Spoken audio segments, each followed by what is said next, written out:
आणि आता पाहूयात सविस्तर विशेष। कसबा पोटनिवडणुकीच्या शेवटच्या टप्प्यामध्ये भाजपने जोरदार रणनीती आखलेली आहे।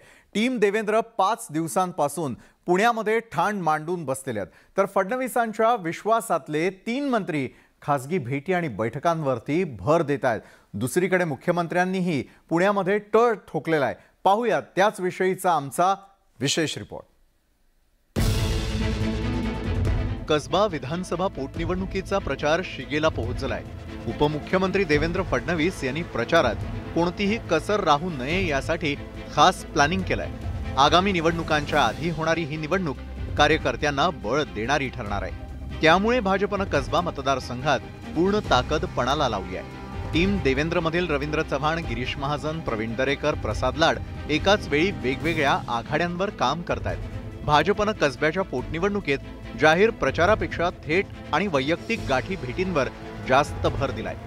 त्याप्रमाणे निवडणूक एक युद्ध पातळीवर आम्ही लढत असतो आणि त्यातच देवेंद्रजींनी एखाद्या निवडणुकीमध्ये हात घातला किंवा नेतृत्व केलं की आम्ही सारेजण झपाटून त्या ठिकाणी तिथे यश मिळवायचंच अशा पद्धतीने त्या ठिकाणी काम करत असतो।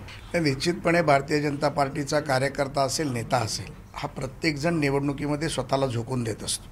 त्यामुळे प्रत्येकाला काही ना काहीतरी जिम्मेदाऱ्या या पक्षाच्या माध्यमातून दिल्या गेल्या आहेत आणि निवडणूक जिंकणं हे आमचं शेवटचं साध्य आहे। महाविकास आघाडीच्या प्रचाराचं सारथ्य विरोधी पक्षनेते अजित पवार करतायत। महाविकास आघाडीनेही रोड शोच्या माध्यमातून मतदारांशी थेट भेट घेण्यावर भर दिलाय। महाविकास आघाडीच्या प्रचारापेक्षा वेगळी शक्कल भाजपने लढवली आहे। टीम देवेंद्रने जाहीर सभांऐवजी 1-to-1 प्रचारासह बाईक रॅलीवर भर दिलाय।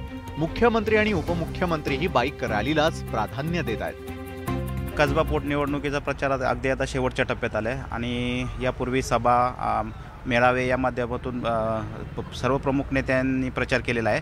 शेवटच्या टप्प्यात आता जास्तीत जास्त लोकांपर्यंत पोहोचण्यासाठी जवळपास सर्वच प्रमुख नेत्यांनी रॅली आणि वैयक्तिक भेटीगाठी किंवा जे जास्तीत जास्त लोकांवर इम्पॅक्ट पाडू शकतील अशा मंडळीच्या भेटीगाठी घेऊन अधिकाधिक जे मतदार आहेत त्यांना आपल्यापर्यंत कसं पोहोचवता येईल यासाठी हा प्रयत्न चालले आहेत।